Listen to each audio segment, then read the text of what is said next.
আসসালামু আলাইকুম ওয়া রাহমাতুল্লাহি ওয়া বারাকাতুহু। ওয়ালাইকুম আসসালাম ওয়া রাহমাতুল্লাহি ওয়া বারাকাতুহু। সম্মানিত দর্শক, আজকে আমাদের মাঝে উপস্থিত আছেন সাতক্ষীরা ওলামা পরিষদ দেবাটা থানা শাখার সেক্রেটারি জেনারেল হাফেজ মাওলানা শরীফুল ইসলাম সাহেব। আজকে আমরা শাহেকের কাছ থেকে জানব সৎ কাজের আদেশ এবং অসৎ কাজের নিষেধ সম্পর্কে সংক্ষিপ্তভাবে আলোচনা শুনব ইনশাআল্লাহ। জি শাহেক। ইনশাআল্লাহ তাআলা। আলহামদুলিল্লাহিল্লাযী ওয়াহদা ওয়াসসালাতু ওয়াসসালামু আলা মান লা নাবিয়্যা বা'দা। আউযু বিল্লাহি মিনাশ শাইতানির রাজীম। বিসমিল্লাহির রহমানির রহিম। কুনতুম খায়রা উম্মাতিন উখরিজাত লিন-নাস তা'মুরুনা বিল মা'রুফি ওয়া তানহাউনা আনিল মুনকার ওয়া তু'মিনুনা বিল্লাহ। قال النبي صلى الله عليه وسلم: من رأى منكم منكرا فليغير بيده فإن لم يستطع فبلسانه فإن لم يستطع فبقلبه ذلك ضعف الإيمان وكما قال النبي صلى الله عليه وسلم। সম্মানিত পরিচালক মহোদয় জানতে চেয়েছেন সৎ কাজের আদেশ এবং অসৎ কাজের নিষেধ সম্পর্কে।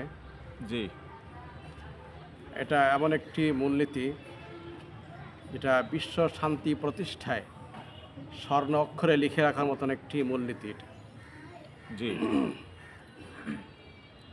সৎ কাজের আদেশ অসৎ কাজের নিষেধ প্রত্যেকে যার যার অবস্থান থেকে যদি এটা আমরা পালন করি তাহলে ব্যক্তি থেকে শুরু করে নিয়ে পরিবার থেকে শুরু করে নিয়ে সমাজ, রাষ্ট্র এবং আন্তর্জাতিক অঙ্গনে দুর্নীতি, অবিচার, অনাচার, অন্যায় আর থাকতে পারে না।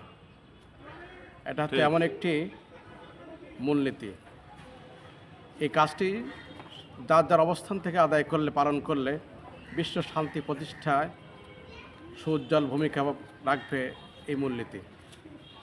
আমরা এটাকে শুধুমাত্র প্রশাসনের উপরে ছেড়ে যাই বা বিশেষ ব্যক্তিদের উপরে ছেড়ে দেয়, কিন্তু না, এটা প্রত্যেকের যার যার অবস্থান থেকে যদি আমরা পালন করি তাহলে বিশ্ব শান্তি প্রতিষ্ঠায় এই একটি মূলনীতিই যথেষ্ট। নাম। এই জন্য আল্লাহ পাক বলেছেন, কুনতুম খায়রা উম্মাতিন উখরিজাত লিন-নাস তা'মুরুনা বিল মা'রুফ ওয়া তানহাউনা আনিল মুনকার। আমাদেরকে আল্লাহ রাব্বুল আলামিন খায়রে উমাম বলেছেন। খায়রে উমাম অর্থাৎ শ্রেষ্ঠ জাতি বলা হয়েছে আমাদেরকে আয়াতে এই কারণেই যে আমরা সৎ কাজের আদেশ করব, অসৎ কাজের নিষেধ করব এবং আল্লাহর প্রতি ঈমান আনব। উখরিজাত লিন-নাস, তোমাদেরকে বের করা হয়েছে, তোমাদেরকে সৃষ্টি করা হয়েছে, তোমাদেরকে পাঠানো হয়েছে দুনিয়ার বুকে। তা'মুরুনা বিল মা'রুফ ওয়া তানহাউনা আনিল মুনকার, মানুষের মানবতার কল্যাণার্থে তোমাদেরকে সৃষ্টি করা হয়েছে। সেটা হচ্ছেই যে তোমরা সৎ কাজে আদেশ করবে, অসৎ কাজে নিষেধ করবে, ভালো কাজে মানুষকে উদ্বুদ্ধ করবে, অন্যায় অনাচার থেকে মানুষদেরকে ফেরাবে। এ কারণেই আমাদেরকে বলা হয়েছে খায়রে উমাম। কুনতুম খায়রা উম্মাহ বলা হয়েছে আমাদের, খায়রে উমাম বলা হয়েছে এ কারণেই। অন্যথা আল্লাহ পাক বলেছেন, ওয়াল তাকুম মিনকুম উম্মাতুন ইয়াদউনা আল খায়র ইয়ামুরুনা বিল মা'রুফ ওয়া ইয়ানহাউনা আনিল মুনকার ওয়া উলাইকা হুমুল মুফলিহুন। তোমাদের মধ্যে এমন একটি টিম থাকবে, এমন একটি দল থাকবে বিশ্বে যারা সৎ কাজে আদেশ করবে, অসৎ কাজে নিষেধ করবে। সৎ কাজের আদেশ, অসৎ কাজের নিষেধ কীভাবে করতে হবে? রাসূল সাল্লাল্লাহু আলাইহি ওয়াসাল্লাম বলেছেন, যদি তোমাদের শক্তি থাকে তাহলে হাত দিয়ে প্রতিহত করো, অর্থাৎ ক্ষমতা থাকলে ক্ষমতা প্রয়োগ করে অন্যায়কে প্রতিহত করো। জি, আর যদি ক্ষমতা না থাকে তাহলে জবান দিয়ে, মুখ দিয়ে সেটাকে প্রতিহত করো। আর যদি সেটাও যদি সক্ষম না হও তাহলে মনে মনে সেই খারাপ কাজকে ফেরাবার চিন্তা ফিকির অন্তরে পোষণ করো। এটি হচ্ছে ঈমানের সর্বনিম্ন স্তর। আল্লাহ রাব্বুল আলামিনের হাবিব এই হাদিসে ঈমানের একটি মাপকাঠি দিয়েছেন। যেমন জ্বর মাপার একটা মিটার আছে যেটাকে বলা হয় থার্মোমিটার। তারপরে দুধ মাপার একটা মিটার আছে যেটাকে বলা হয় ল্যাক্টোমিটার, ল্যাক্টোমিটার। বাতাস মাপার একটা মিটার আছে যেটাকে বলা হয় প্যারোমিটার। জি।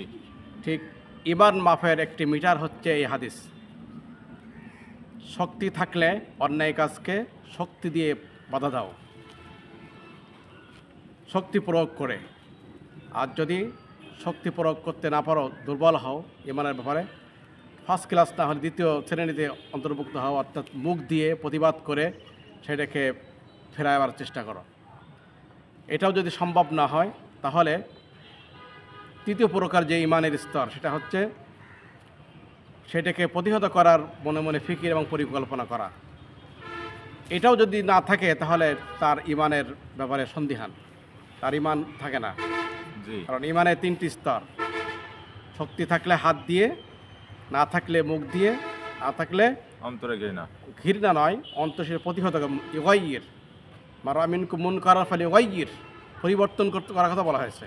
জি। এই জন্যে পরিবর্তন করার ফিকির এবং চিন্তা অন্তরে রাখতে হবে। এটা যদি না থাকে তার ইমান শূন্য বলে বিবেচিত হবে।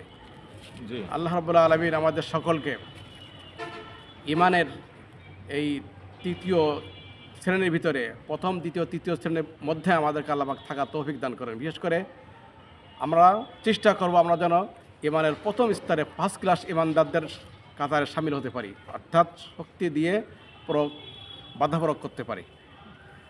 আর এই দুটি না থাকলে, সৎ আদেশ অসৎ কাজের নিষেধ না থাকলে দিন চমকাবে না, পৃথিবীতে শান্তিও আসবে না। যেমন 1 আর 2 মিলে কি হয়? 3 হয়। 3 হয়। হ্যাঁ, রাত